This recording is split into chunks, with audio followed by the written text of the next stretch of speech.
Merci, Saint-Esprit.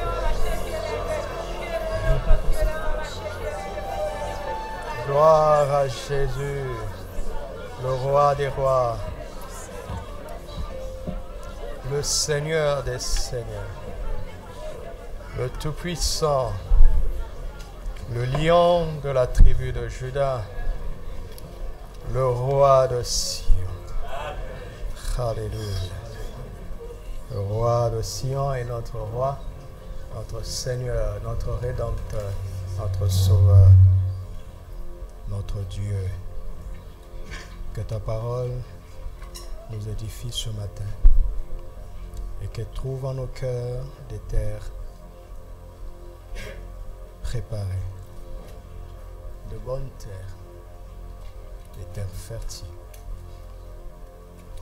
Au nom de Jésus, Amen. Alléluia. Nous rendons grâce à Dieu pour ce dimanche. Alléluia. Gloire à Dieu. Gloire à Dieu. Permettez-moi d'honorer encore mes parents. Est-ce qu'on peut les honorer?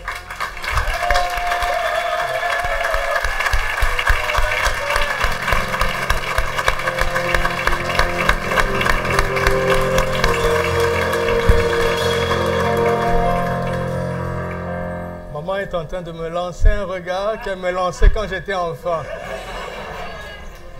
Le regard avec lequel elle nous supervisait à la maison. Ah, mais ça ne marche plus, maman. Alléluia. Gloire à Dieu. Je viens de gagner 15 ans de vie. Parce qu'il a dit, honore ton père et ta mère. Ce premier commandement est la promesse, afin que tu vives longtemps. Voilà. Dis-lui, papa, je t'aime, maman, je t'aime. Il va dire, est-ce que tu vas bien? Est-ce que tout va bien? Alléluia. Devenir parfait en parole. On a changé de style. Hein? Lumière tamisée, hein, c'est ça. Hein? Devenir parfait en parole. Jacques chapitre 3.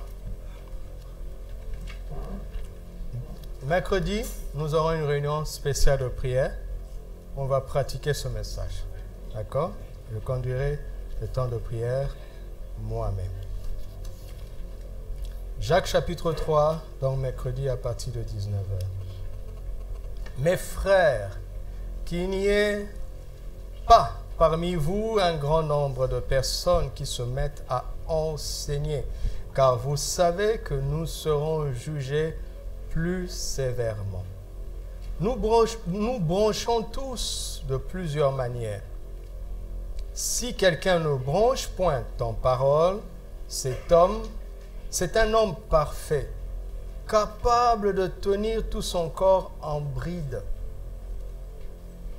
Si nous mettons le mors dans la bouche des chevaux pour qu'ils nous obéissent, nous dirigeons aussi leur corps tout entier. Voici, même les navires qui sont si grands et que poussent des vents impétueux sont dirigés par un très petit gouvernail au gré du pilote.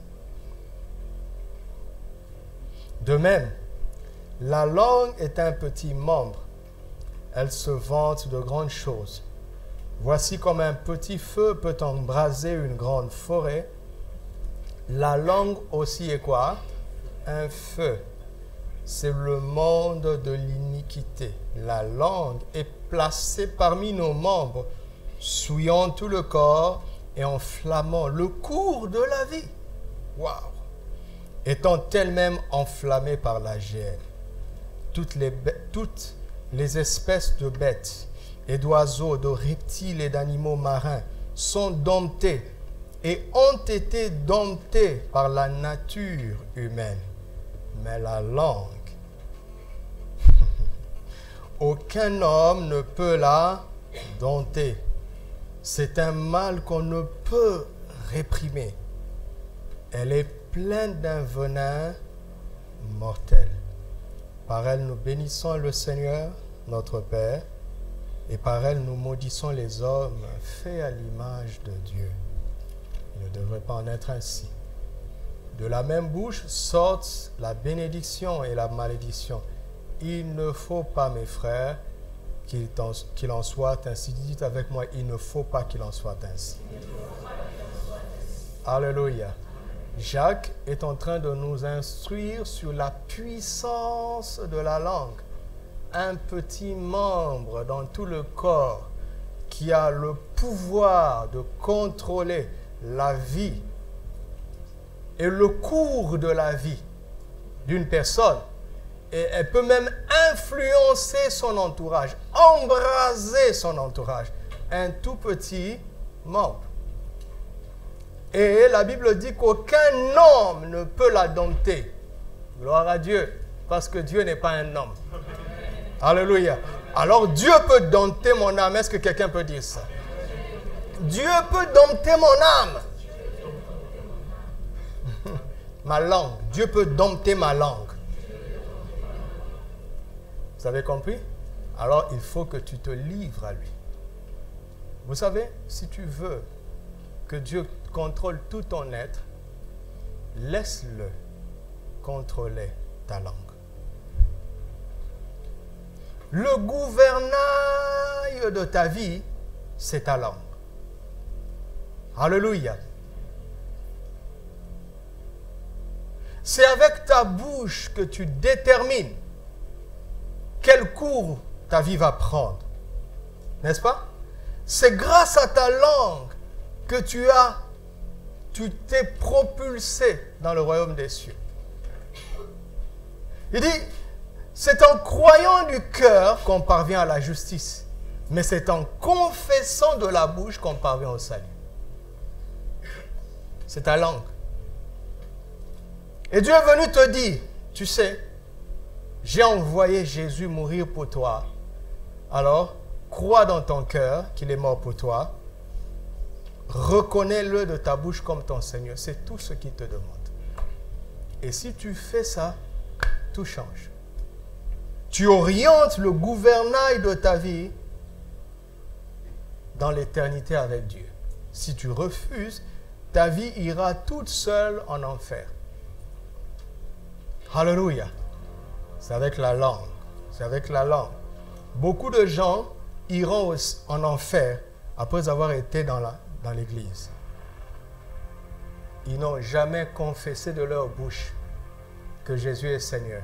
Mais ils ont cru dans leur cœur. Ils savent au fond d'eux que Jésus est grand. Mais ils n'ont jamais osé le dire. Pourquoi? Parce que il ne prend pas le contrôle sur toi tant que tu ne parles pas. C'est extraordinaire.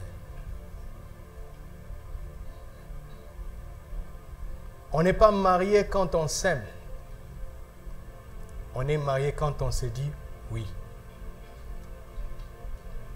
Et ce qui est étrange, même si vous ne vous aimez pas, vous connaissez les mariages blancs? Les mariages blancs, quelqu'un a le visa d'un tel pays, vous vous entendez, vous vous dites, bon, on va aller chez le maire, on va faire semblant de se dire oui. Après, on va faire le regroupement familial, tu vas me rejoindre moyennant 50 000 $.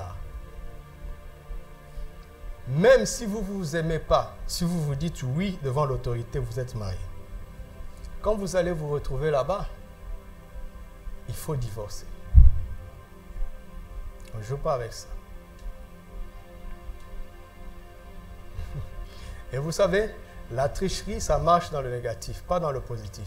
Maintenant, dans le positif, tu ne peux pas être sauvé si ta bouche déclare que Jésus est Seigneur, mais si ton cœur ne le croit pas.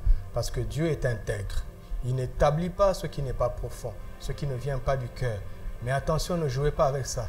Ça ne marche pas parce que Dieu est intègre, mais le diable n'est pas intègre. Si tu dis quelque chose, même si tu ne le crois pas, ça va être établi. Si tu dis, je suis foutu, les démons de la destruction ont autorité sur toi. Si tu dis, comme les Ivoiriens aiment le dire, il m'a tué, c'est fini. Le démon de la destruction va prendre ça. Tu vas dire, mais je ne pensais pas ça, il s'en fout. Il a pris le propos. Ne jouez pas avec ça.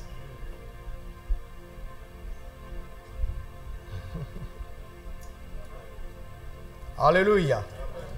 Alléluia. Éphésiens 4, 29 à 30. Éphésiens 4, 29 à 30. Qu'il ne sorte de votre bouche aucune, dites avec moi, aucune. Mes amis, aucune parole mauvaise. Aucune. Aucune. Aucune. Parce que le Saint-Esprit connaît le pouvoir de la parole. Une seule parole peut empoisonner ta vie. Une seule parole mauvaise. Qu'il ne sorte de votre bouche aucune parole mauvaise. Mais s'il y a lieu, quelques bonnes paroles qui servent à l'édification et communiquent une grâce en ce qu'il entend. Donc, il est en train de dire que la parole est un véhicule de grâce. Ne jouez pas avec ça. Donc, quand je veux dire soyez bénis, c'est établi. Si je dis que Dieu vous fasse du bien, c'est établi.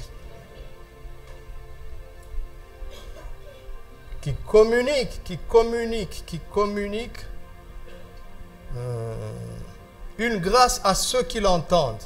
N'attristez pas le Saint-Esprit de Dieu par lequel vous avez été scellés pour le jour de la rédemption. Ça veut dire qu'on peut attrister l'Esprit par des paroles mauvaises. Alléluia. N'est-ce pas qu'on peut changer l'atmosphère par une insulte? C'est une parole. Et ça change tout. Vous voyez des gens qui ont ri pendant 30 minutes. Une seule phrase gâte l'atmosphère. Parce que la langue est un feu. Mais il faut diriger ce feu-là sur le diable, sur la destruction, sur les mauvaises choses. Donc, canaliser le feu dans le bon sens. Alléluia.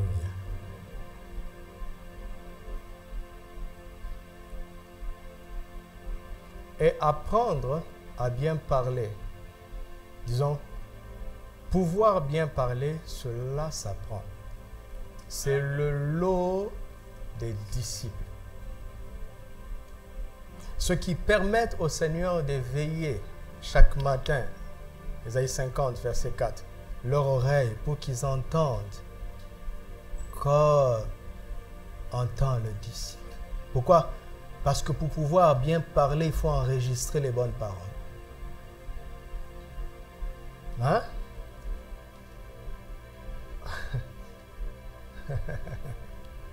Et donc nous avons besoin de nous exposer à Dieu avec sa parole pour le laisser nous parler, nous communiquer des paroles de vie. Parce qu'en enregistrant, au moment où nous en aurons besoin, cela va sortir. Tu ne parleras jamais un mot que tu n'as pas appris, que tu n'as pas entendu au préalable. Tu ne parleras jamais une langue si tu n'as pas vécu dans un milieu où on parle cette langue, ou bien si tu n'es pas allé dans une école pour apprendre cette langue. Il n'y a aucun mot que tu prononces qui vienne de toi-même. Cela t'a été appris, inculqué. Tu peux créer un mot, mais il faut que vous vous asseyez pour tomber d'accord et pour vous dire ce mot à partir d'aujourd'hui veut dire cela. C'est ce que les traducteurs de la Bible font. Quand ils traduisent la Bible dans des langues, dans des dialectes, il y a parfois des mots dont on ne trouve pas l'équivalent dans la culture. Donc, ils créent un mot qui a une consonance de cette langue et ils disent que ce mot veut dire ceci. Et à partir de ce jour-là, ce mot entre dans le dictionnaire. Et après eux, tout le monde va dire que ça veut dire ça. Et ça a été créé. Maintenant, écoutons ce que le sage dit pour nous préparer à ce que nous allons partager aujourd'hui. Proverbes. Lisons quelques proverbes. Commençons par le proverbe 12, verset 14. Proverbe 12, verset 14. Par le fruit de la bouche, on est rassasié de bien. Vous avez entendu ça? Hein? Si tu veux être rassasié de bien, qu'est-ce qu'il faut faire? Il faut bien parler. Si tu dis c'est la galère, eh mon ami, ton avenir reflètera tes propos d'aujourd'hui. Français courant dit ceci: on peut obtenir le succès par ses paroles, comme on s'assure un salaire par son travail. Hey, haha. Fais travailler ton langage, ta bouche dans le bon sens, et tu seras rémunéré. C'est pour ça que Dieu a dit à Josué que ce livre de la loi ne s'éloigne point de ta bouche. C'est alors que tu réussiras dans tout ce que tu entreprendras. Ton présent, aujourd'hui, est le résultat de toutes les paroles que tu as dites. Alors tu dis, oh non, mais j'ai manqué ceci. Écoutez-moi, tu as dit des choses qui ont permis à l'esprit de te conduire ou qui ont permis à l'ennemi d'avoir autorité sur toi. Dites avec moi, ça va changer à partir d'aujourd'hui. C'est jamais trop tard, c'est jamais trop tard. Le verset 18, toujours du psaume du proverbe 12.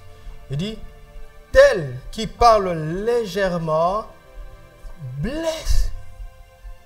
Waouh, comme un glaive. Mais la langue des sages apporte quoi? Waouh! Waouh!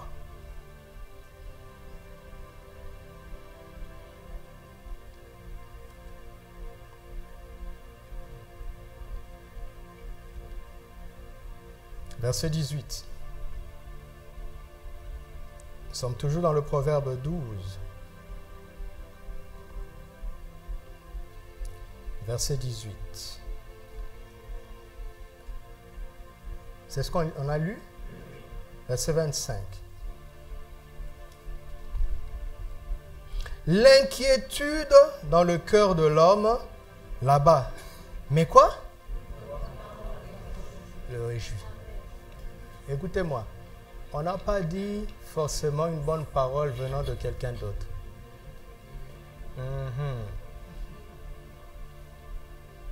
Tu vois quelqu'un qui a une mauvaise mine et tu lui dis, frère, qu'est-ce qu'il a dit? Oh, je ne vais pas bien.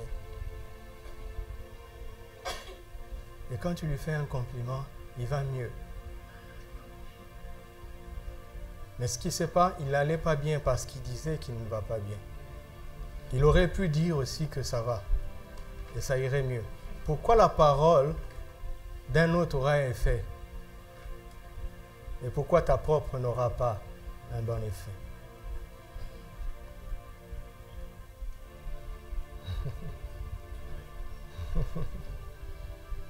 D'accord. Continuons. Proverbe 16, verset 23.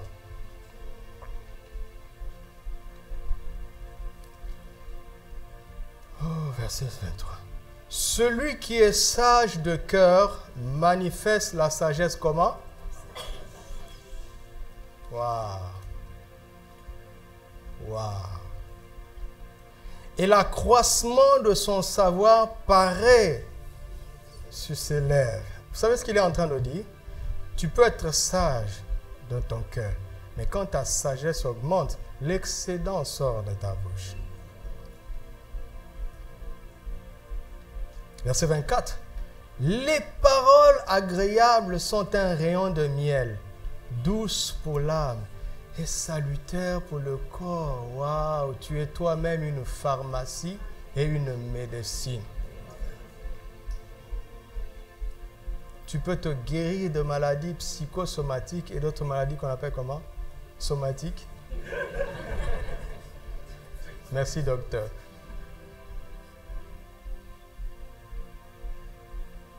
Écoutez ce que français courant, comment la version du français courant le rend.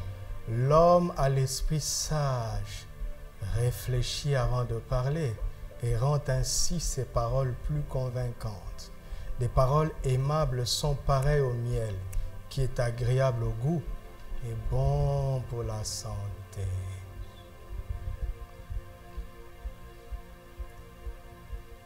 N'est-ce pas merveilleux?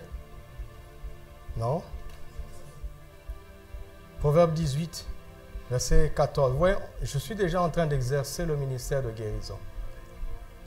Proverbe 18, verset 14. L'esprit de l'homme le soutient dans la maladie. Mais l'esprit abattu, qui le relèvera? Qui?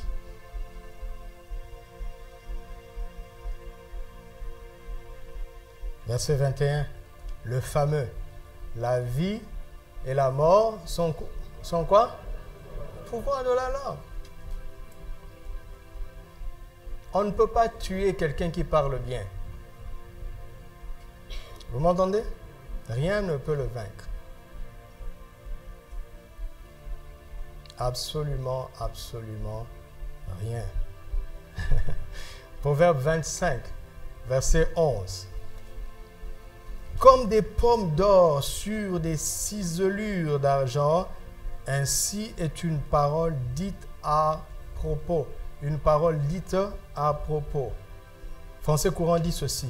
Une parole bien tournée est aussi précieuse qu'un objet en or avec des motifs d'argent. Qu'est-ce que tu es riche? Parce que tu as une langue.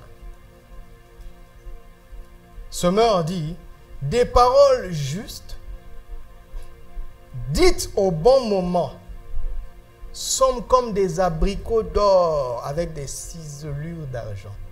Des paroles justes, dites au bon moment. Des paroles dites à propos, à propos, à propos.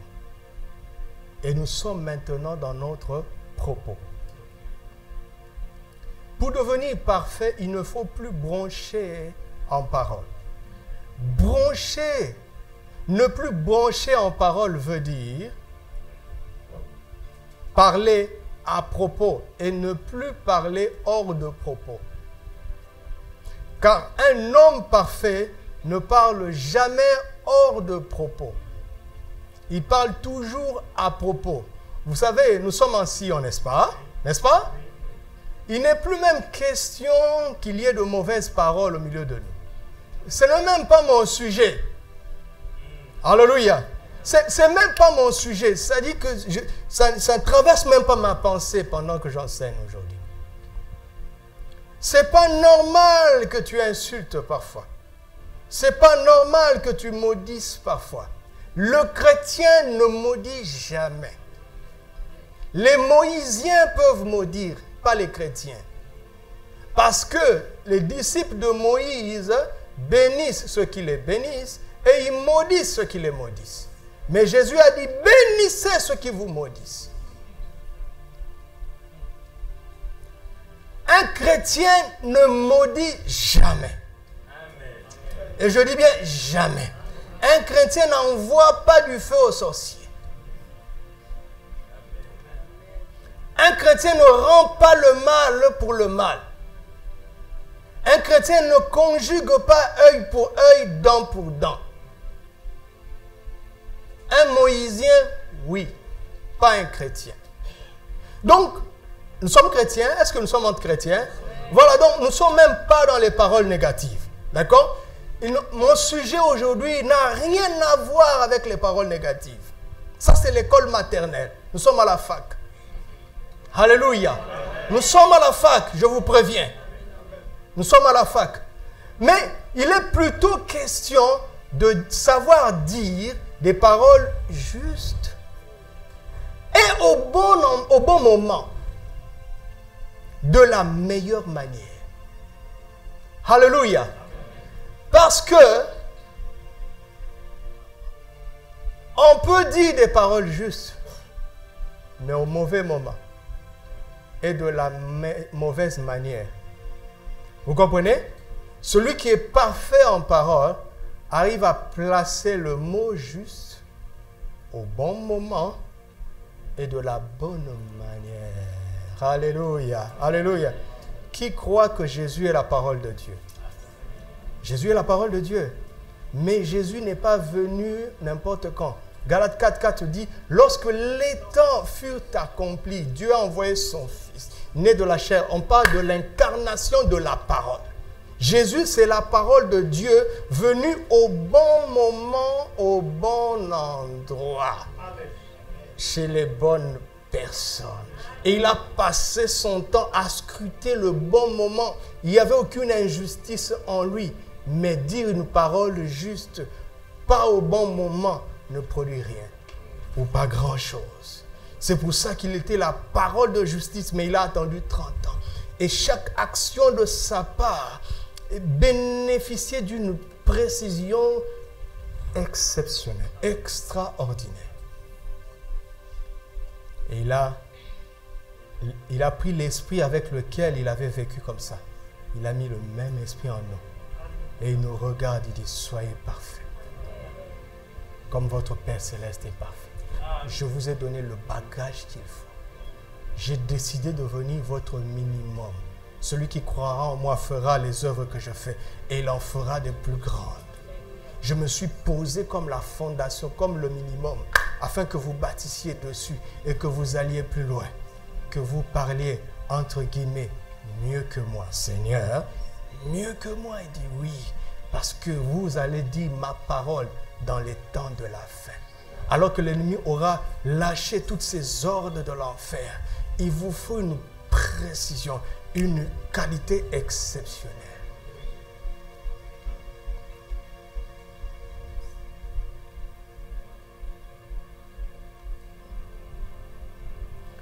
Écoute,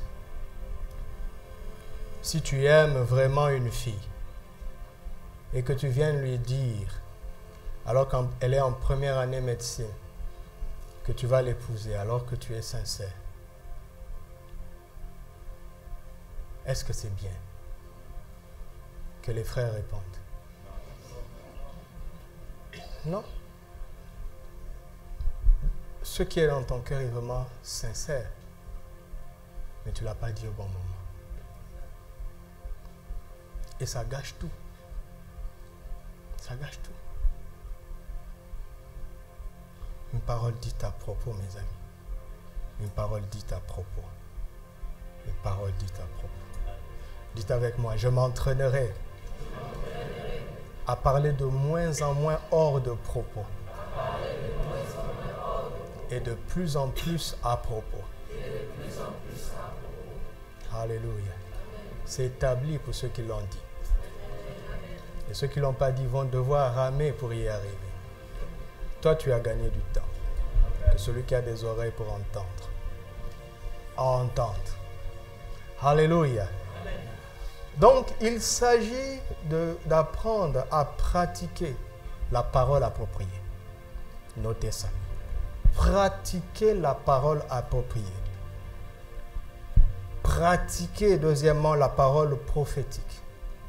Troisièmement, pratiquer la parole de Dieu. Pratiquer la parole appropriée, pratiquer la parole prophétique, pratiquer la parole de Dieu. Comment y parvenir? Il y a 4 moyens d'y parvenir. Pour y parvenir, il faut apprendre. 1. À parler la parole de Dieu.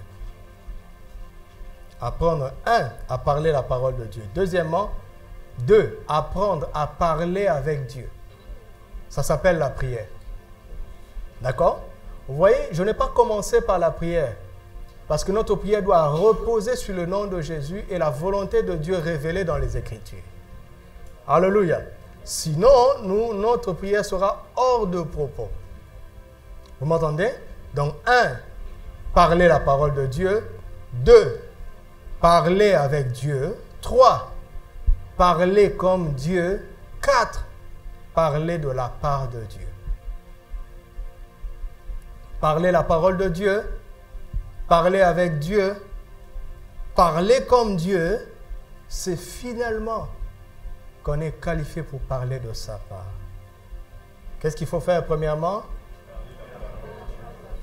2, 3, 4. Très bien.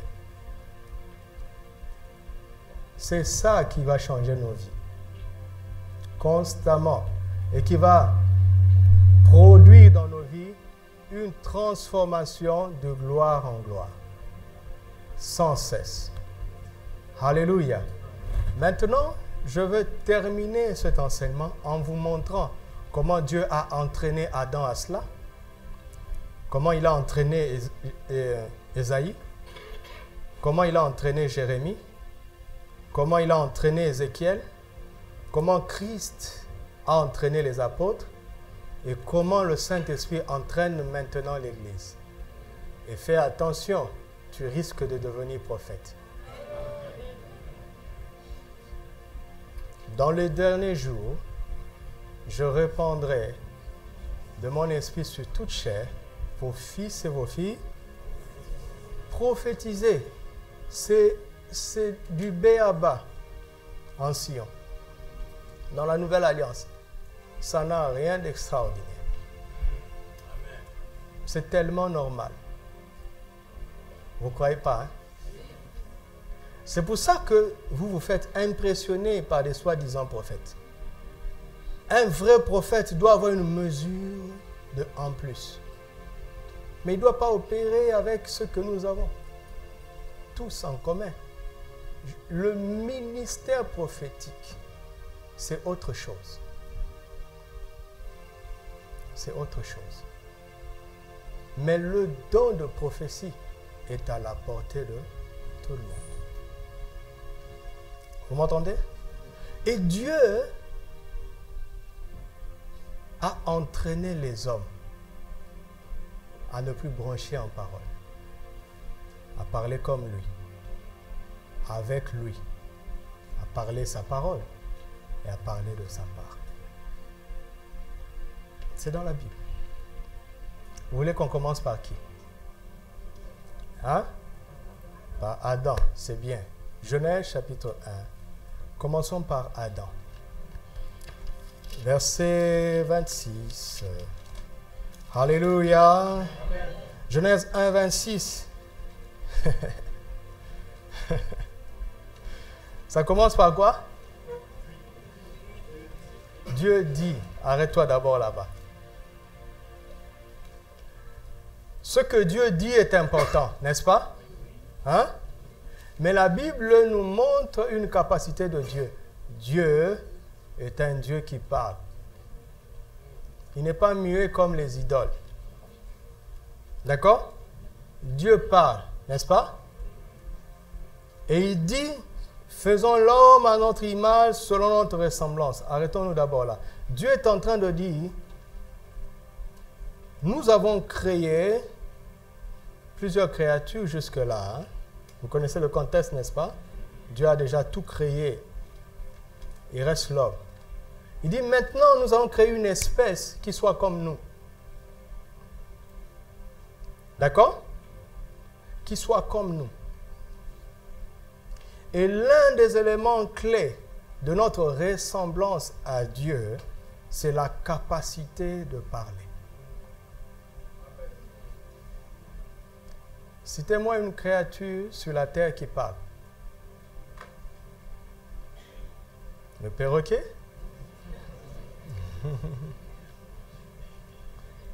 Articuler sa pensée avec des mots. C'est de cela qu'il est question.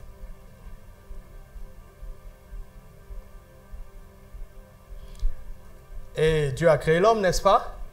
Il a créé l'homme, n'est-ce pas? Maintenant, regardons comment Dieu va s'y prendre. C'est Dieu nous a créés d'une certaine façon et nous ne savons pas ce que nous valons nous-mêmes. D'accord? Alors, il va nous mettre devant des devoirs pour que nous fassions ressortir ce que nous avons, que nous ignorons. Vous me suivez? Alors, nous sommes dans le chapitre 2. Au verset 19, l'Éternel Dieu forma de la terre tous les animaux des champs et tous les oiseaux du ciel. Il les fit venir vers l'homme. Pourquoi? Pour voir quoi? Afin que...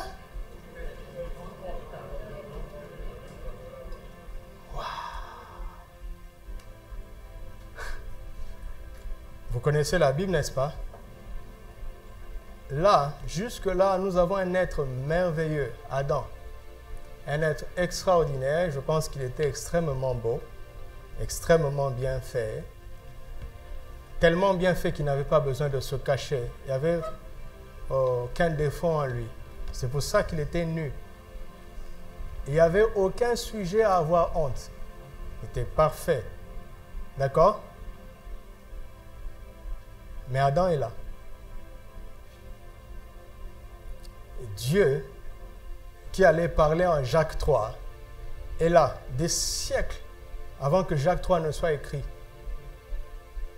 Il sait que le pouvoir se trouve sur la langue.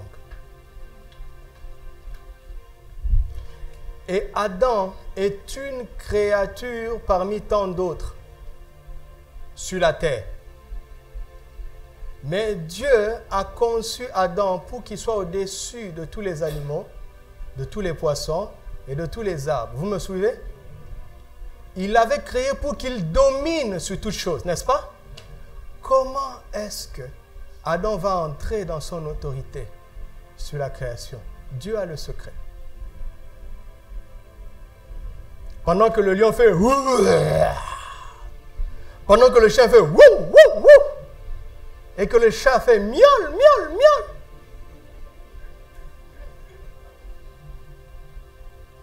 Il leur dit à tous, allez vers Adam. Et il dit à Adam, donne-leur un nom. Et le lion fait ouah! Adam le regarde avec sérénité et dit, tu t'appelleras le lion.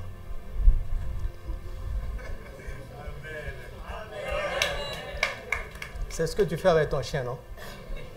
Il aboie, il fait peur tout le monde. Tu dis, Milou, couchez.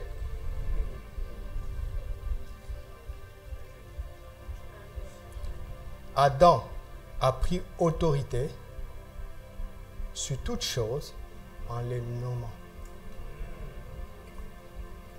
et en les appelant. Écoutez-moi, écoutez-moi, que la Bible vous parle autant qu'elle me parle. Il leur a donné un nom, certes, mais il dit pour voir comment il les appellerait. Appeler, ça veut dire quoi? Doudou, viens. Doudou, va. C'est pour ça que Jésus dit que son nom est élevé au-dessus de tout nom.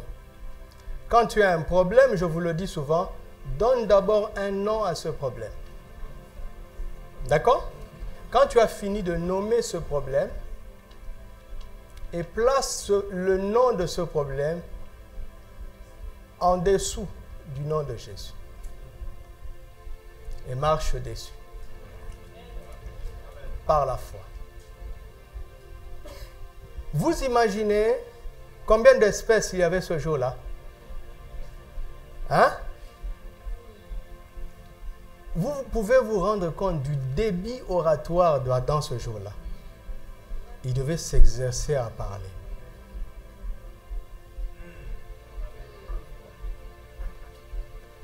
Il devait s'exercer. Et mes amis, si tu es en position de donner un nom, ne le fais pas rapidement. Il y a un animal qui est venu devant Adam. Adam l'a appelé un lion. Mais Jésus s'appellerait plus tard le lion de la tribu de Juda. Dites-moi, entre Jésus et le lion, qui a existé avant? Donc le caractère du lion existait dans l'éternité. Quand Jésus est venu, je tremble à cause de ce que je vous dis. Vous n'avez pas l'idée de l'effet que ça me fait. Quand Jésus a commencé son ministère, Jean-Baptiste dit, voici l'agneau de Dieu. Entre Jésus et l'animal qu'on appelle l'agneau, qui existait avant, le caractère de l'agneau a commencé où? Depuis l'éternité. Ça veut dire qu'Adam devait se connecter à quelque chose qui avait existé avant lui, avant de nommer cet animal comme ça. Parce que ça avait tout à voir avec Christ, celui qui a toujours été.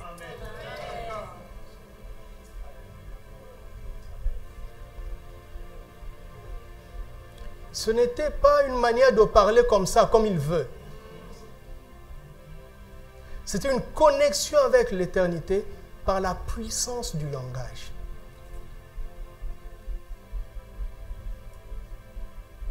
Vous m'entendez? C'est pour ça que malheureusement, en cours de route, Dieu a dû changer le nom de quelqu'un. Parce que le nom que ses parents lui avaient donné n'avait rien à voir avec son identité éternelle, avec le caractère de Christ qu'il devait manifester, qu'il était appelé à manifester. Priez pour vos enfants avant de vous marier.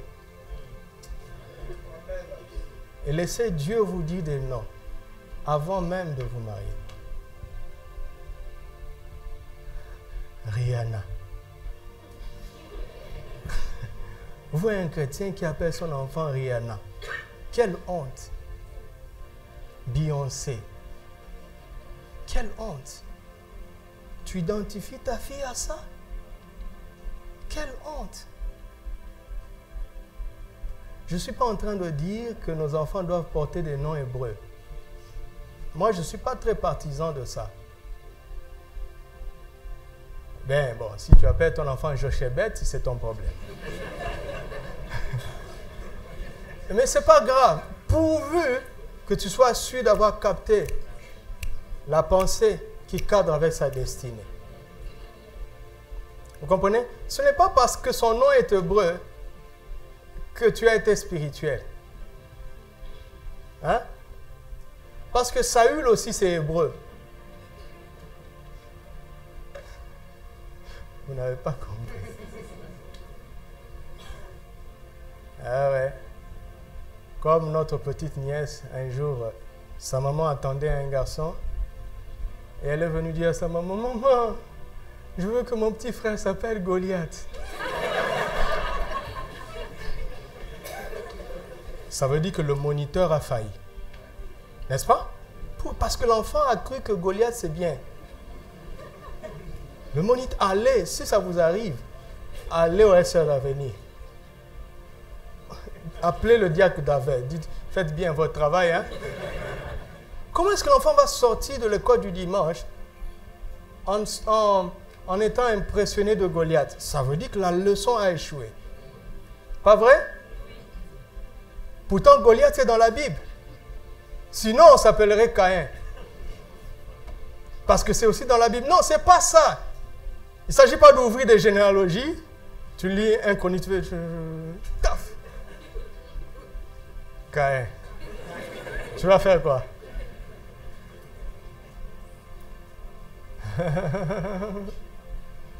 Alléluia. Que Dieu n'ait pas à corriger le nom de vos enfants sur la route au nom de Jésus. Alléluia. Maintenant, vous avez compris comment Dieu a exercé Adam? Vous avez compris ça? Maintenant, regardons le chapitre 3. On est toujours dans Genèse. Le chapitre 3. Et au verset 9, quelque chose va se passer. L'homme a déjà péché. Moi, j'aime pas trop insister sur ça, hein, parce que Christ a résolu le péché. Hein. Il faut plutôt insister sur la propitiation hein, qui vient après, hein, car tous ont péché. Hein, ils sont privés de la gloire de Dieu. Hein, mais ils ont été gratuitement justifiés. Hein. Donc, ne reste pas au verset 23. Hein. Continue, hein, s'il te plaît, pardon. Ne fais pas comme Moïse. L'homme qui pêche, c'est elle qui mourra.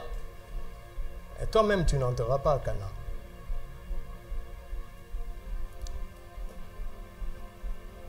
Étonnamment, l'homme a péché, mais Dieu vient quand même.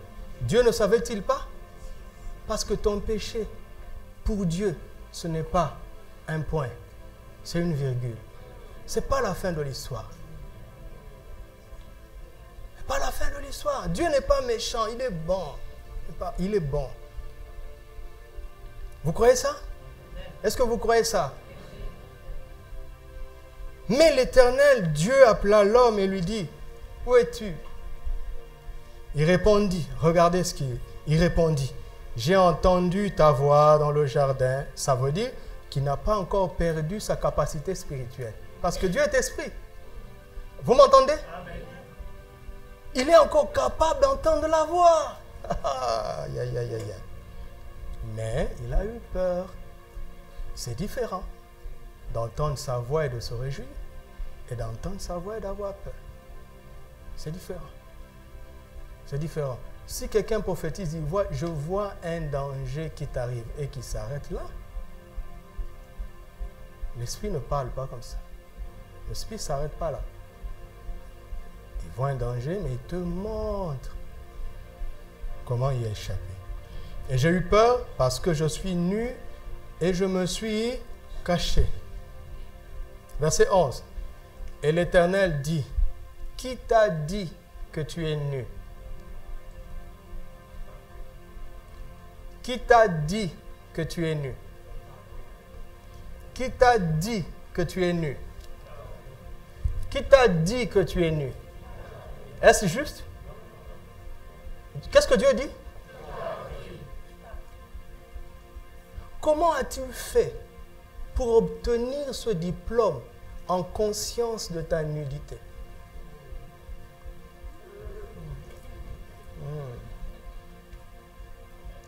Lisez les Écritures. Le diable n'a jamais dit à l'homme, tu es nu. Mais la tentation consistait à apprendre quelque chose à l'homme qui est différent de ce que Dieu lui a appris. C'est un apprentissage.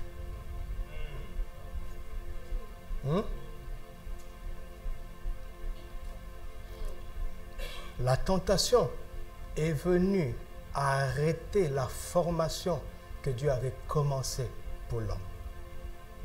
Dieu lui apprenait autre chose. Le diable est venu lui apprendre le contraire.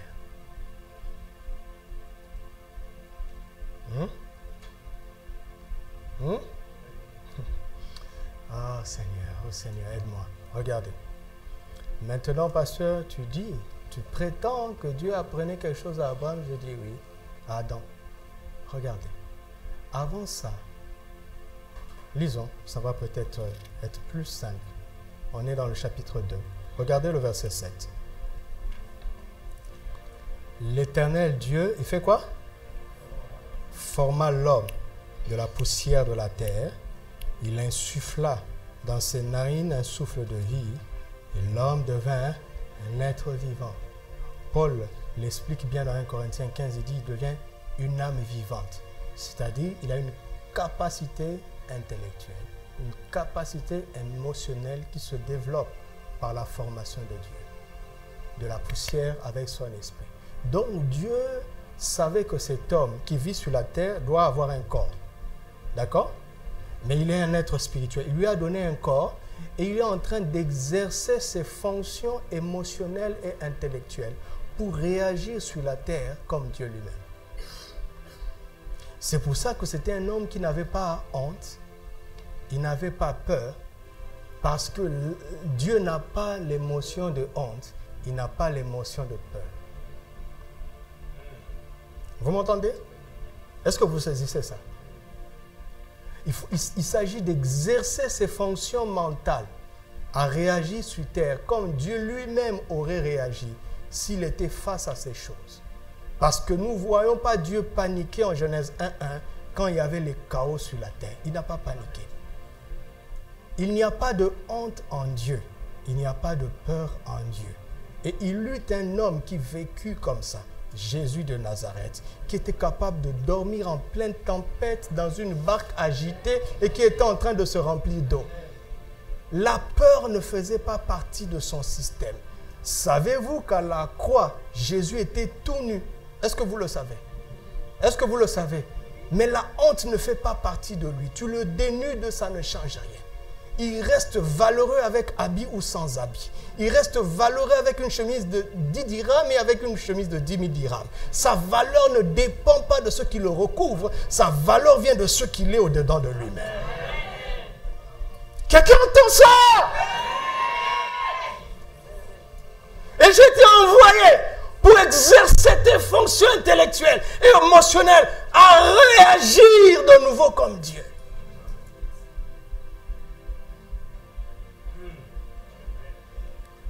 Il ne tremble pas devant Pilate. Pourquoi? Parce qu'il sait que sa vie n'est pas entre les mains de Pilate. Pourtant, Pilate a le pouvoir d'empêcher qu'il aille à la croix. Mais il ne se compromet pas. Parce qu'il sait que sa vie ne dépend pas d'un homme. Ta vie ne dépend pas d'un homme. Tu es fils de Dieu. Ton salut ne dépend pas d'argent. Tu vivras demain avec ou sans argent. Ça ne dépend pas de ça. Il a touché lépreux. Il n'est pas contaminé. Comment est-ce qu'il faisait? Comment faisait-il pour marcher sur l'eau? Mais il nous donne l'exemple. Il dit à Pierre, marche. Pierre marche aussi. Mais qu'est-ce qui fait que Pierre s'enfonce? C'est la peur. Le jour où tu n'auras plus de peur en toi, même pas la moindre peur, tu marcheras sous les tempêtes. C'est pas le diable qui t'enfonce. C'est ta peur qui t'enfonce. C'est pas la bactérie qui te rend malade. C'est ta vulnérabilité qui te rend malade. Est-ce qu'on peut saisir ça? Pourquoi les gens sont guéris? Par la foi. Mais la foi vient de quoi? D'une parole. Parce que quand on est malade, on devient conscient de sa maladie, du développement de sa maladie. Et chaque jour, on se dit, si ça continue comme ça, je vais mourir. Et quand l'évangile vient, l'évangile te donne une autre science. Et ça inverse le processus. Tu commences à raisonner autrement. Il a été crucifié à la croix pour moi. Il a pris ma maladie. Je n'ai plus besoin de les garder. Et parce que quand tu crois ça, ton système change. Le virus est là, la bactérie est là, mais elle ne sent plus d'entrain sur toi. Elle n'a plus de pouvoir sur toi. Et finalement, il dit, allons-nous-en. Vous savez comment je prie pour la grippe maintenant? Je dis, Seigneur, mon corps est le temple du Saint-Esprit. D'une part, je salue quelqu'un qui a la grippe. D'une part, je ne développerai pas la grippe et je ne la communiquerai pas non plus.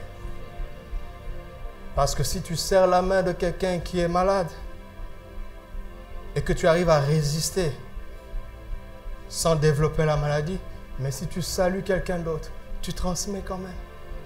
Toi, tu as résisté, mais tu as été un véhicule. Dieu nous entraîne à vivre comme lui. Comment il a fait avec Adam? Il le met dans un environnement magnifique, où il a planté lui-même un jardin. Il a sélectionné les meilleures plantes. Il a mis dans un environnement de beauté, de sérénité, de paix, d'abondance. Parce que le fleuve se divisait en 4 bras.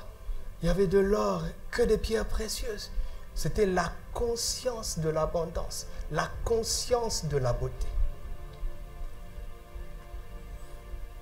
Dieu a exercé Adam par ceux qu'il voyait. Vous comprenez? Il a mis Adam dans un endroit où il ne voyait que de bonnes choses. Vous allez comprendre quand je veux dire dans la suite. Il voyait de bonnes choses.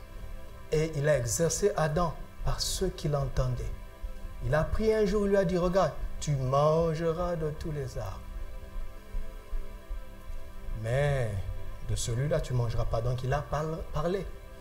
Il a exercé Adam à voir et à entendre. C'est seulement après qu'il lui a dit, maintenant toi, parle. Quelqu'un qui est rempli de bonnes visions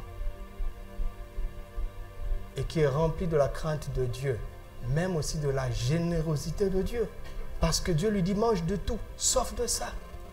Une seule interdiction, que des permissions. Donc tu comprends que Dieu est généreux, n'est-ce pas? N'est-ce pas? Quand ton tour viendra de parler, qu'est-ce qui sortira de ta bouche? Que de la beauté, de la générosité, du respect et de la crainte de Dieu.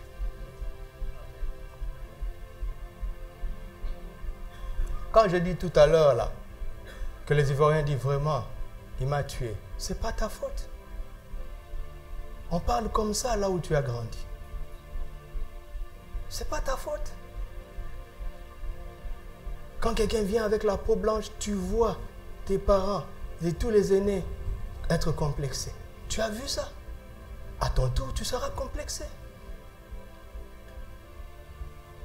Habituer les enfants à la propreté. L'enfant naît quelque part, la maison est toujours ça, c'est le désordre. Mais l'enfant est accoutumé au désordre, il est accoutumé à la saleté. Il est accoutumé au manque. À cause de ce qu'il a vu. Et il voit les parents se lancer des missiles en parole, s'insulter. Il a entendu. Vous pensez qu'il va vivre autrement? Il a appris.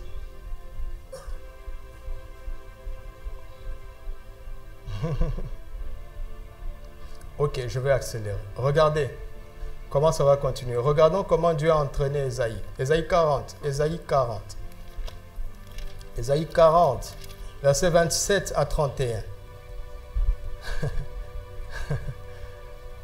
Ésaïe 40, merci. Verset 27, il dit, pourquoi dis-tu,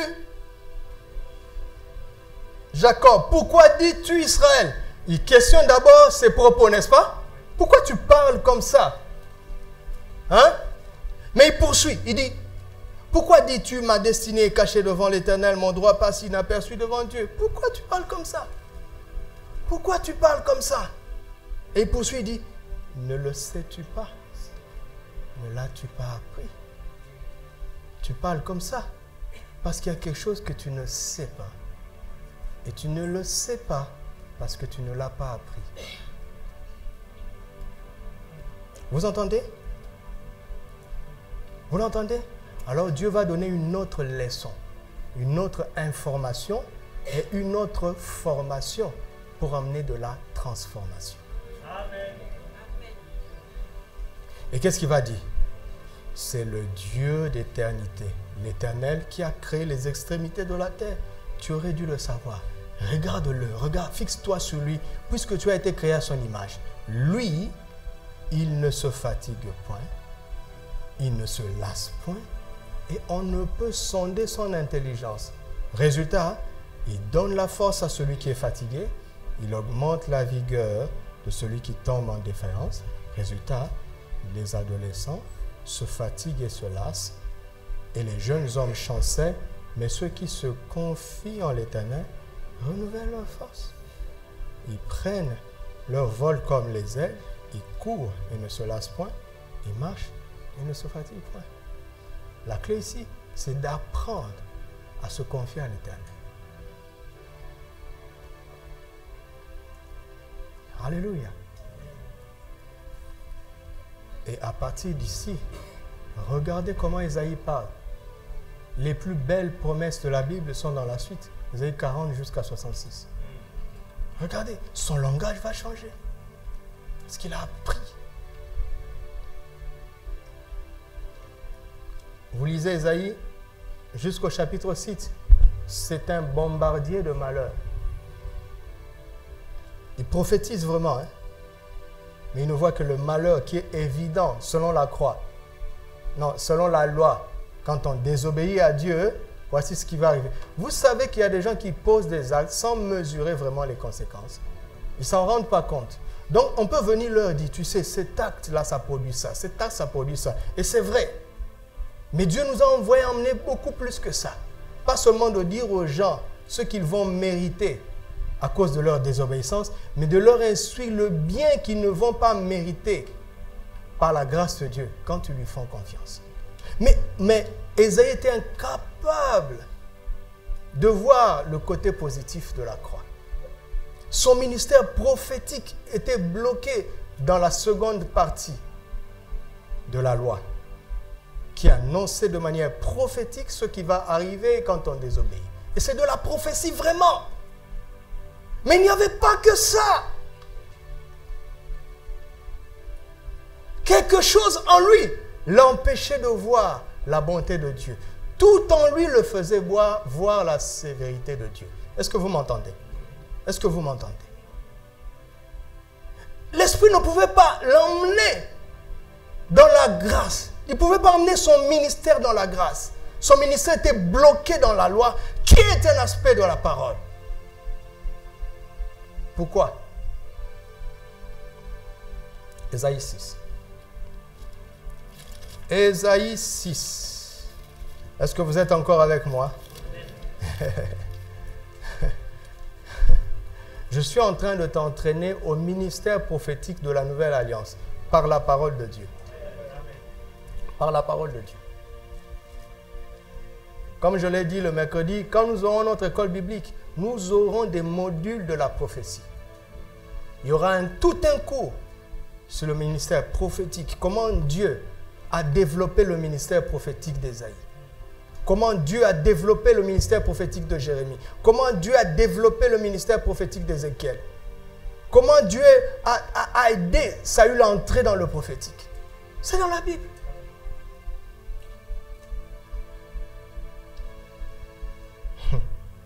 Dans le chapitre 6, Ésaïe voit Dieu. Mais pour gagner du temps, au verset 5, il comprend que c'est malheur aussi à lui. C'était malheur aux autres. Hein? Moïse disait, l'âme qui pêche, c'est elle qui mourra. Il a fini comment? Il n'est pas entré lui-même. Hein? L'eau avec laquelle tu abreuves les gens sera ta propre boisson. Jouez pas avec ça. Surtout ceux qui sont appelés au ministère, jouez pas avec ça. Dieu t'abreuvera avec l'eau avec laquelle tu abreuves le. Regarde, si quelqu'un, tu vas chez quelqu'un, d'accord? Il te sert à manger ou à boire. Lui-même, il n'ose pas y toucher. N'est-ce pas suspect? C'est suspect, oui ou non? Ben voilà. C'était facile de dire malheur aux autres. Parce que Jésus a dit, pourquoi vois-tu la paille qui est dans l'œil de ton frère, de ton prochain, mais tu ne vois pas la poutre? Ce n'est pas parce que tu as vu chez lui que tu es clean. Lisez avant, vous avez dit, malheur à la nation ceci, malheur à la nation ceci. Quand le Seigneur apparaît, malheur à moi. Ah ah. Parce qu'il faut vivre ce que tu prêches. Si tu prêches le malheur, tu vivras le malheur. Si tu prêches la légèreté, tu vivras la légèreté. Si tu prêches le bonheur, tu vivras le bonheur. Celui qui a des oreilles pour entendre. Alors il dit pourquoi il dit malheur à lui? Regardez, verset 5. Malheur à moi, car je suis un homme dont les lèvres sont impures. Et j'habite où? Dont les lèvres sont impures. Et mes yeux ont vu le roi de l'Éternel. Il n'en avait pas conscience. Pourquoi? Parce que tout le monde était comme ça. Un point noir dans un tableau noir. Ça ne se voit pas.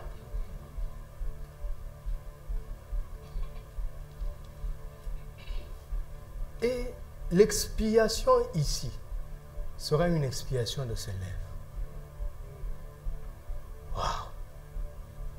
Dieu n'utilise pas le sang ici. Regardez, verset 6. Mais l'un des séraphins vola vers moi, tenant à la main une pierre ardente qu'il avait prise sur l'autel.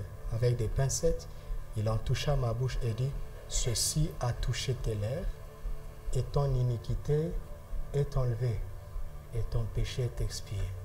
Attention, attention. Vous avez vu le sang ici? Non. Il n'appartient pas aux anges de prêcher le salut. Parce que le salut est par le sang. Eux, ils ne prennent pas part au sang. Ils sont esprits. C'est pour ça que c'est toi et moi qui devons prêcher la croix. Parce que c'est une affaire de sang. Les esprits ne sont pas concernés. Mais attention, l'expiation ici, c'est avec une braise ardente. Pour corriger le mauvais langage d'un homme qui était déjà sauvé. C'est-à-dire, pour l'entraîner dans un bon langage spirituel. Alors, un ange, en tant qu'esprit, a ce droit-là. Vous avez saisi ça? Que ce braise touche vos lèvres ce matin au nom de Jésus.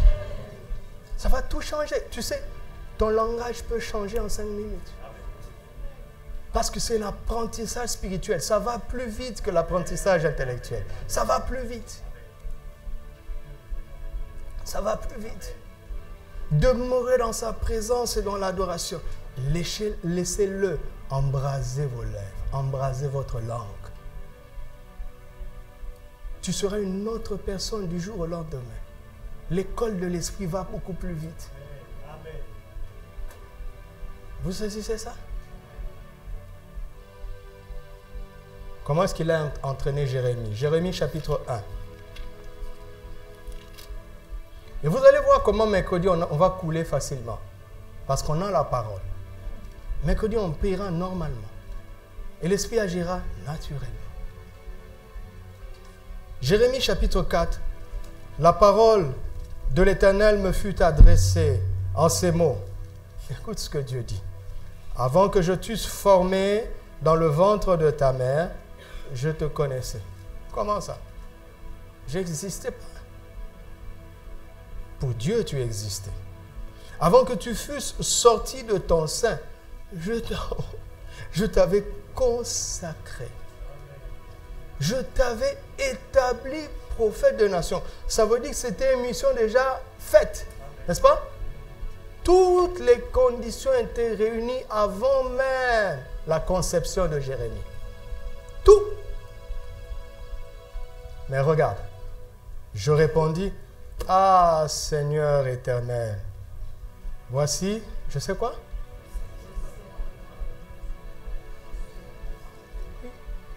Vous vous souvenez de 1 Corinthiens 13, 11? Lorsque j'étais enfant, je parlais comme un enfant. Jérémie est honnête devant Dieu. Cela nous aidera à gagner du temps. Dieu te dit que tu es prophète. Tu dis, Seigneur, un prophète ne parle pas comme moi. Je ne sais point. Vous comprenez? Il ne dit pas qu'il ne croit pas. Il dit, il ne sait pas parler comme un prophète. Pourquoi? À cause de son immaturité. Vous entendez? Est-ce que vous me suivez encore? Est-ce que vous me suivez dans la salle vie? Que Dieu vous bénisse. Maintenant, Dieu doit résoudre ce problème, oui ou non? Ben, il faut regarder. L'Éternel dit. Il commence par dire, ne dis pas. Arrête de parler comme ça. Avant de savoir comment bien parler, arrête d'abord de mal parler. D'accord? Avant de meubler la maison, il faut d'abord la nettoyer, n'est-ce pas? Ben oui, c'est tout. Arrête. Sinon, c'est contradictoire. Ne dis pas, je suis un enfant, car tu iras vers ceux auprès de qui je t'enverrai et tu diras tout ce que je t'ordonnerai. Ne les crains point, car je suis avec toi. Prends conscience de ma présence pour te délivrer. Maintenant, regardez. Mais vous avez dit, mais pasteur a fait exprès pour choisir. Non, je n'ai pas fait exprès. C'est tellement cohérent les principes de Dieu, de la Genèse jusqu'à l'Apocalypse. Verset 10, verset 9. Puis l'Éternel étendit sa main et il toucha quoi? Il toucha quoi? Parce que le problème se trouve là-bas. Et l'Éternel me dit, voici quoi? Mes paroles dans tes bouches. Quand je vous dis de parler des Écritures, c'est ça. Arrête de dire n'importe quoi. Maintenant, prends la parole de Dieu. Jérémie n'avait pas la Bible comme nous. Mais aujourd'hui, je prends les Écritures, je les mets dans ma bouche. Ce sont les paroles de Dieu. Alléluia. Ce sont les paroles de Dieu. Par ces meurtrissures, j'ai été guéri. C'est déjà écrit. Alors je prends 1 Pierre 2, 24, je les mets dans ma bouche. Je les mets dans ma bouche. Je mets mes paroles dans ta bouche. Maintenant, quelque chose va se passer. Il dit, regarde. Je t'établis aujourd'hui sur les nations et sur les royaumes. Il dit quoi? Regarde, n'est-ce pas? Je vais vous montrer à quel point c'est important. Regarde. Allons au verset 11. La parole de l'Éternel me fut adressée en ce mot. Que vois-tu, Jérémie? Mais il est en train de l'entraîner. Vous me suivez? Jérémie répondit, je vois une branche d'amandier. L'Éternel me dit, tu as bien vu.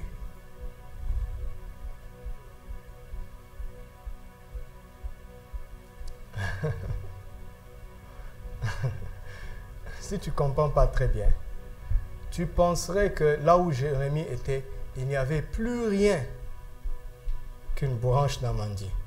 Non. Dieu lui dit, regarde, que vois-tu? Dans tout le spectacle qui était là, il veut voir ce qui attire l'attention de Jérémie. De la même manière qu'il a entraîné Adam à voir les délices dans le jardin. Et ce qui a fait de ne se voir pas, il n'avait pas honte quand il se regardait lui-même. Son regard ne se fixait pas sur le mal. Il est en train d'entraîner Jérémie. Parce que tu peux avoir la parole, mais ta mentalité, ta vision de choses va annuler la parole que tu as. La parole de Dieu pourtant. Vous m'entendez? Qu'est-ce qui a immobilisé Israël quand ils étaient face à Goliath?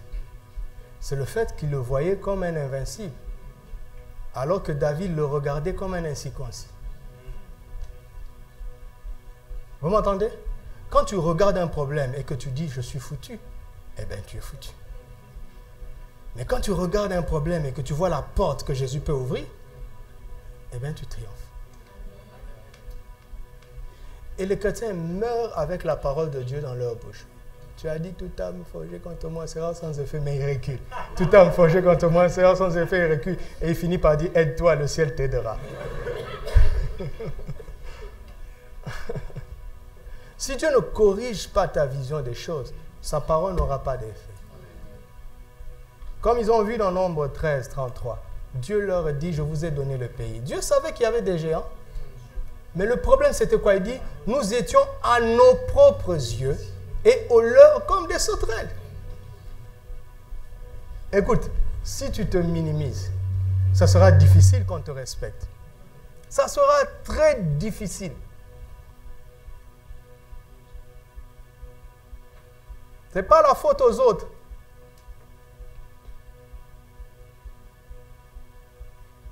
Que vois-tu? Hein? Que vois-tu? Quand tu regardes ton avenir, qu'est-ce que tu vois? Tu sais, quand tu vas rentrer, tout à l'heure, dès que tu rentres à la maison, tiens-toi devant un miroir et sincèrement, dis ce que tu vois.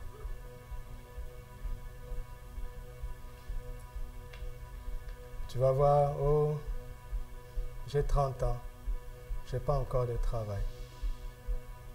Il n'y a personne pour m'aider. Je n'ai pas de voiture. J'habite à Riyad Ulfa. Une maison de 2 chambres, nous sommes 18. C'est tout ce que tu vois. C'est tout ce que tu vois. On a beau te prêcher comment. Cette vision-là va annuler. Est-ce qu'il y a quelqu'un qui me croit aujourd'hui? C'est sérieux ce que je suis en train de vous dire. C'est très sérieux. Très sérieux. Quand je suis venu au Maroc, mais quel choc. Moi, j'étais dans l'évangélisation. J'ai dit, mais tu m'as jeté où, Dieu? Tu m'as jeté où? 3 mois pour que Dieu change ma vision de ce pays. 3 mois. 3 mois dans ma chambre. 3 mois. Il me répétait sans cesse, je suis le même sur toute la terre.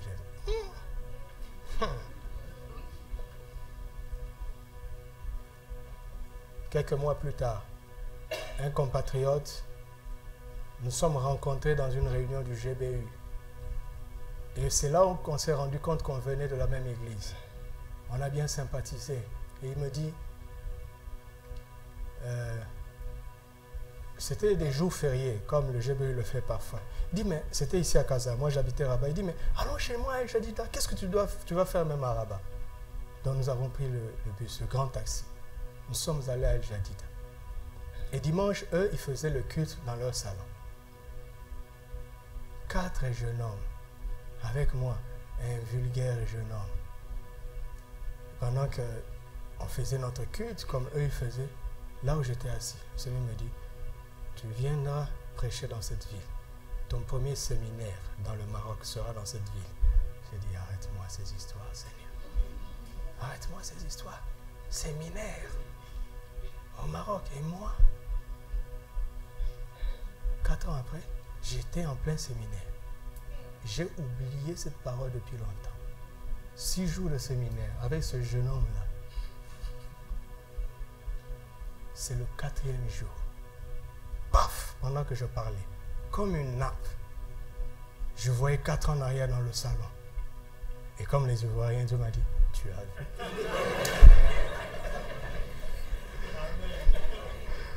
Non, ça c'est moi qui ajoute. Tu as entendu? Mais j'ai eu peur, j'ai dit, hé, donc tu es sérieux, Dieu? Je vous assure, ce n'est pas ce que j'ai dit dans ma bouche, mais je me suis rendu compte que je ne prenais pas la parole de Dieu au sérieux. On nous invite, un compatriote se marie à Marrakech. Voilà. À l'époque, il n'y avait pas d'autoroute. Vous devez traverser Stade. On arrive à Stade, il y a un café sur la rue de la gare. Le frère qui conduisait disait, j'ai beaucoup conduit, je veux me reposer. On se repose pour prendre un café. Et comme moi j'aime marcher, je commence à marcher. Et l'Esprit me dit, l'Esprit vient sur moi, il me dit, tu auras une église dans cette ville. Je dis, Seigneur, arrête ces histoires. On est où aujourd'hui?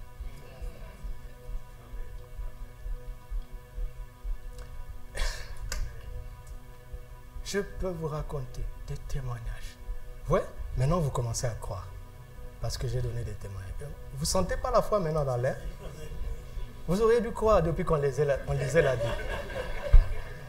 Mais bon, c'est normal, les témoignages, ça amplifie le message. Hein. Jésus a dit, vous serez mes témoins. On ne joue pas avec ça. On ne joue pas avec ça. Je peux vous raconter des témoignages et des témoignages. Vous voyez, les chrétiens ont vraiment la Bible dans la bouche. Mais ils n'ont pas la vision de Dieu dans l'esprit. Et ça fait que la parole de Dieu heurte à leur mentalité. Ça heurte. Parce qu'il faut qu'ils gagnent ton intelligence pour pouvoir opérer dans le naturel. Alors il dit, tu as vu, mon ami, on a prié pour quelqu'un, il a été guéri. Tu as vu? Tu peux être guéri. Dans 2 semaines, il y aura un mariage ici. Tu as vu? Tu vas aussi te marier. D'accord? Dimanche prochain, quand ils vont donner des témoignages, vous savez, je vais vous dire quelque chose que moi je fais. Quand je suis dans une réunion où il y a l'onction, quand l'Esprit dit, il y a ici quelqu'un qui a tant, je te guéris. Même si ça ne correspond pas à moi, je le prends. Pourquoi je le prends? Parce qu'il est notre papa à nous tous. S'il a fait avec toi, il va faire avec moi. Mais il faut le connaître pour attraper les choses. Récupérer les prophéties qui fusent dans l'air. Attrapez-les! Il dit qu'il en soit ainsi pour moi. Comment est-ce que tu vas t'énerver parce que Dieu a fait pour l'autre? Oh, ça fait longtemps que moi j'ai appris. Il ne fait jamais pour moi. Je suis converti depuis 27 ans. Et elle, ça fait seulement 7 mois. Tu ne connais pas Dieu? Réjouis-toi. Puisque le fait d'avoir fait chez lui est la preuve qu'il fera chez toi. Il n'a pas de parti pris. Tu as vu? Que vois-tu? Si tu ne vois pas ça, si tu ne vois pas ça, la parole ne va pas te travailler. Si tu n'acceptes pas sa vision, la parole ne va pas te transformer. J'aurais pu vous montrer la même chose à Ézéchiel. Il l'emmène dans une vallée pleine d'ossements desséchés. Regarde, mon Dieu, le gars a 36 chapitres d'expérience prophétique. 36 chapitres d'expérience prophétique. Il est prophète depuis Ézéchiel chapitre 1. jusqu'au chapitre 36. Il a 36 chapitres d'expérience prophétique. Authentique. Mais Dieu sait qu'il peut l'emmener plus loin. Au chapitre 37, il dit, Fils de l'homme, ces ossements peuvent-ils revivre? Ézéchiel est honnête. Malgré ces 36 chapitres d'expérience, il dit, là, Seigneur, c'est toi qui le sais. Il faut comprendre ce qu'Ézéchiel dit. Ézéchiel n'ose pas, parce qu'il a la leçon de Jérémie, ne dit pas. Parce que si c'était en tant que fils de l'homme, il dirait, là, vraiment, c'est foutu. Comprends? Donc, il se tait. Il a appris la leçon de Jérémie, ne dit pas. La Bible est tellement cohérente. Tellement cohérente. Il ne dit pas, mais il n'a pas la parole. Il n'a pas l'autre parole. Mais il refuse sa parole. Alors il renvoie la balle à Dieu et dit, Seigneur, tu le sais. Dieu dit, ah bon, tu as dit que je le sais, je veux te montrer de quelle chauffe je me bois. Je veux te montrer comment je fais ça. Dieu a mis la main dans la poche. Il dit, Fils de l'homme, parle aux eaux. Quoi? Mais je ne savais pas ça. Il dit, oui, je sais. Tu ne le sais pas. Tu ne l'as jamais appris. Tu ne l'as jamais appris. Écoute, tu as lu, non? Qu'ils ont traversé le désert. Leurs vêtements ne se sont pas usés sur leur corps. Leurs chaussures ne se sont pas usées à leurs pieds. Tu peux parler à tes vêtements. Tes 2 pantalons et 2 chemises. Tu peux leur parler. Tu leur dis, tu finiras ta carrière quand 5 autres vont venir te remplacer. Je t'interdis de finir ta carrière. C'est bizarre, hein? C'est bizarre. Le royaume, il est comme ça. Ce sont les réalités de l'esprit. J'ai vécu 5 ans avec 2 chemises, 2 pantalons et 3 chemises. Ils n'ont pas fini leur carrière. Ouais. Mais quand j'ai commencé à faire ces choses, je veux vous dire honnêtement, j'étais hésitant. Je tâtonnais pour voir est-ce que c'est vrai. Personne ne m'avait enseigné ça. Vous comprenez? Non, je disais, est-ce que... Et puis en même temps, j'étais prudent. Si je vois que ça ne marche pas, je laisserai tomber. Et curieusement, ça a commencé à marcher. Ah bon? Ah bon? Je parle ici, je dis chaise, tu seras rempli. Et puis tu ne sais pas pourquoi tu es là. Hein? Tu te lèves dans la rue, tu dis ciel, tu ne seras pas un obstacle pour moi. Et l'été prochain, tu as un billet d'avion. Bon, je laisse ça, je laisse ça. Hein? Ah ouais?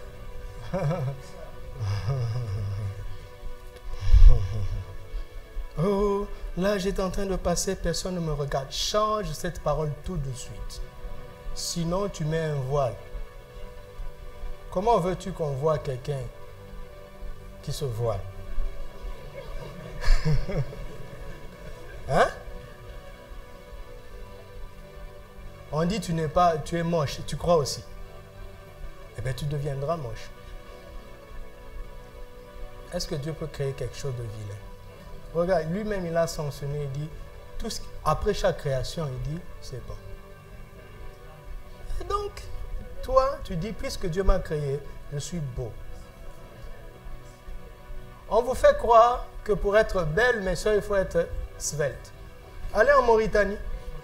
En Mauritanie, le signe extérieur de beauté est totalement l'inverse. Il faut être fat. C'est subjectif tout ça. C'est l'homme intérieur qui compte. C'est subjectif. On te fait croire ça, après on va te faire acheter des yaourts. 0%, 0%, alors que la Bible dit tu mangeras de miel gras et succulent.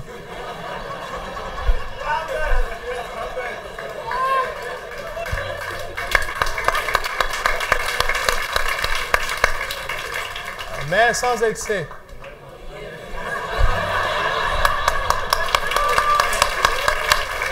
C'est tout. C'est tout. C'est tout. Il t'enseigne ça. Parce qu'ils ont un but. Dieu dit que tu es beau, que tu es la sagesse même de Dieu. Tu es la justice. Est-ce qu'il y a quelqu'un de plus beau que ça? Et tu acceptes les paroles d'un païen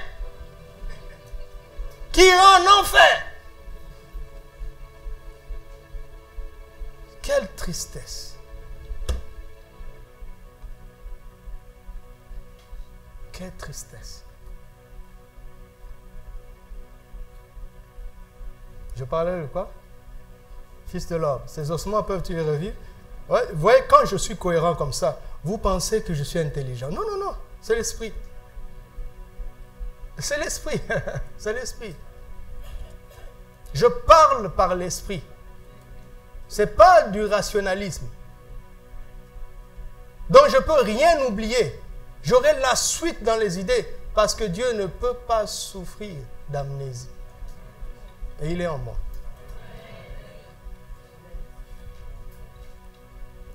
Je fais bien de dire ça. Un de nos aînés, à 70 ans, fort et vigoureux. Oui. Oui. Il dit, il reste verdoyant pendant la vieillesse. Ça, c'est ce que la Bible dit de nous.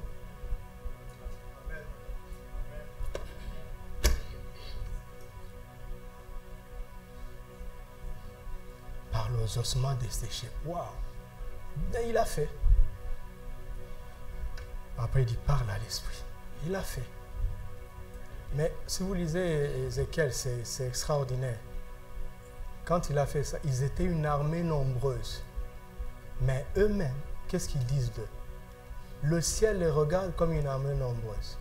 Mais eux-mêmes, ils disent, oh, nous sommes foutus. C'est ce que nous sommes là. Pourquoi cette nation a peur de nous? Pourquoi on ne veut pas qu'on soit libre de partager l'évangile? Mais c'est un compliment. Mais on nous craint, nous sommes redoutables. Un individu comme moi, on me surveille. Et quel compliment! Quel compliment! Un individu.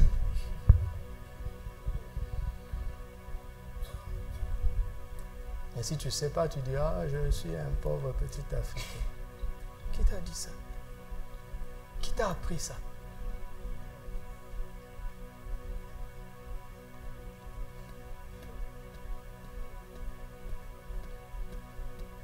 Vous voulez que j'ajoute? Comment Christ a appris ça aux apôtres? Allons dans Marc 11. C'est extraordinaire, extraordinaire. Alléluia. Est-ce que vous êtes nourris ce matin? C'est extraordinaire, Marc 11. C'est extraordinaire. Verset 23. Il dit, je vous le dis en vérité, si quelqu'un dit à quoi? C'est sûr?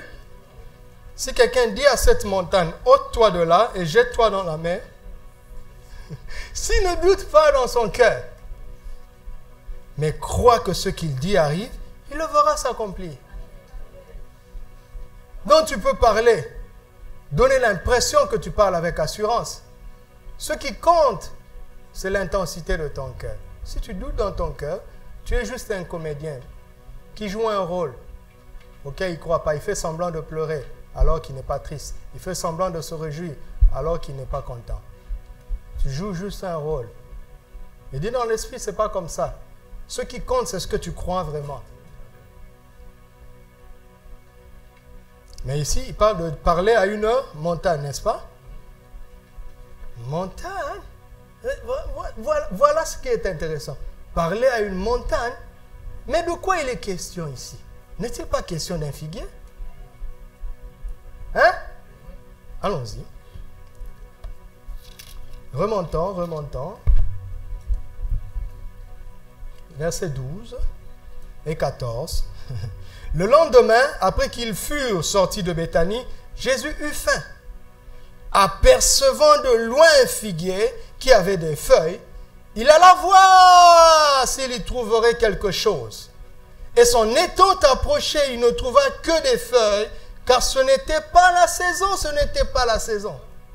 Donc c'était normal qu'il n'y ait pas de figues, apparemment. Prenant alors la parole, il lui dit que jamais personne ne mange de ton fruit. Et ses disciples-là, ok. Verset 20. Le matin en passant, donc le lendemain. Le matin en passant, ses disciples virent le figuier séché jusqu'aux racines. Pierre, se rappelant ce qui s'était passé, dit à Jésus, Rabbi, regarde, le figuier que tu as maudit a séché. Jésus prit la parole et leur dit, ayez la foi de Dieu. Je vous le dis en vérité, si quelqu'un dit à une montagne, à cette montagne, regardez le tableau, frère, lève-toi, viens. Le frère, admettons que c'est lui le figuier, que Dieu te bénisse. Jésus vient, il voit qu'il est plein de feuillage. Il espérait trouver du fruit, il n'y en a pas. Il dit que jamais personne ne mange de ton fruit. Ce n'est pas le cas, hein? D'accord. C'est un exemple. Et ils s'en vont. Le lendemain, passant par là, Pierre dit, Seigneur, regarde, le figuier que tu as maudit a séché jusqu'à ce racine. Ils sont devant le figuier. N'est-ce pas? Et Jésus dit, ayez la foi de Dieu. Si tu dis à cette montagne, oh Jésus, ce n'est pas une montagne, c'est un figuier. Seigneur, ce n'est pas une montagne. Et c'est là où je comprends pourquoi Jésus a maudit le figuier alors que ce n'était pas sa saison. Naturellement, ce n'était pas la saison. Mais Dieu savait que son fils serait dans le besoin ce jour-là. Il avait prévu une exception pour le figuier. Et à cause de cela, une montagne spirituelle s'est dressée entre le figuier et le fils.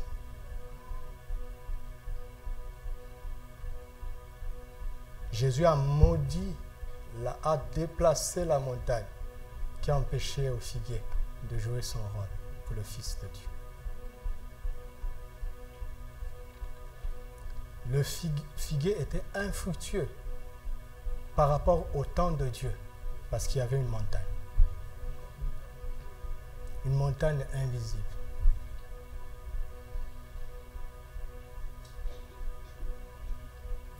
Nous sommes devant le figuier, Seigneur. Il dit cette montagne. C'est-à-dire quoi?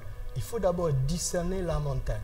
C'est-à-dire l'obstacle spirituel face à cette réalité naturelle.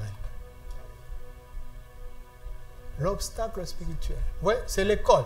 Ouais. Il utilise du matériel didactique pour nous apprendre quelque chose. Alors, question. Comment je vais faire, merci, que des nations mangent du fruit de toi? C'est établi. Regardez. Comment arriver à discerner? Revenons au verset 23. Revenons au verset 23. Je vous le dis en vérité, si quelqu'un dit à cette montagne, ôte-toi de là et jette-toi dans la mer, s'il ne doute point en son cœur et croit que ce qu'il dit arrive, il le verra s'accomplir. C'est pourquoi, verset 24. Ouais, son discours ne s'est pas arrêté là. C'est pourquoi je vous le dis, tout ce que vous demanderez en priant, croyez que vous l'avez reçu et vous le verrez s'accomplir. Mais Jésus est en train de dire la vérité. Il avait demandé quelque chose en priant. Il a proclamé et ça s'est accompli. C'est pour ça qu'il était un homme de prière. Un homme de prière voit les montagnes invisibles face au figuier visiblement infructueux. Un homme de prière voit les montagnes invisibles qui empêchent au figuier visible d'être fructueux pour le Seigneur. Il ne s'agit pas de se lever et de proclamer. Non, non, non, non. Ce sont des choses que tu cueilles dans la présence de Dieu. Et quand tu sors de là, tu vois le monde en couleur. Tu vois les montagnes alors que les gens ne voient que les figuiers. Que l'Esprit vous aide à entendre ce que je veux dire. Alors, comment je fais je m'entraîne en pratiquant la présence de Dieu, en pratiquant la prière. C'est pour ça que je vous ai dit, parlez avec Dieu. Parlez comme Dieu, tu as les Écritures. Et mes amis, parlez beaucoup à Dieu. Parlez constamment à Dieu. Il n'y a pas un mauvais moment pour parler à Dieu. Même dans les toilettes, tu peux lui parler. Parle à Dieu constamment, dans le bus, dans le train, en marchant. Parle-lui constamment.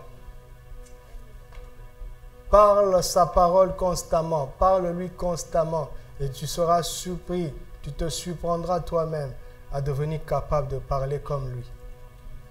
Et finalement de parler de sa part. Parler avec Dieu, c'est un secret puissant. Parfois je reste comme ça des heures. Il n'y a plus de mots. Mais on est là. On est là. Et je n'ai plus rien dans mes pensées que lui.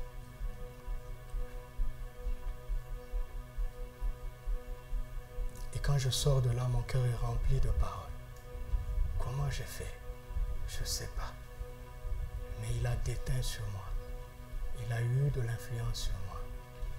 Parce que je suis resté longtemps dans sa présence. Amen.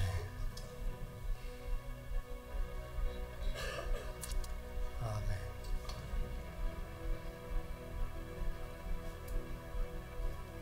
Comment l'Esprit enseigne l'Église à pratiquer la prophétie, ça on va commencer ça la prochaine saison.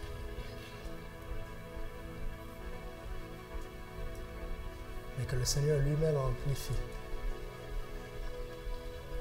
ce que nous avons entendu. Nous te rendons gloire et honneur.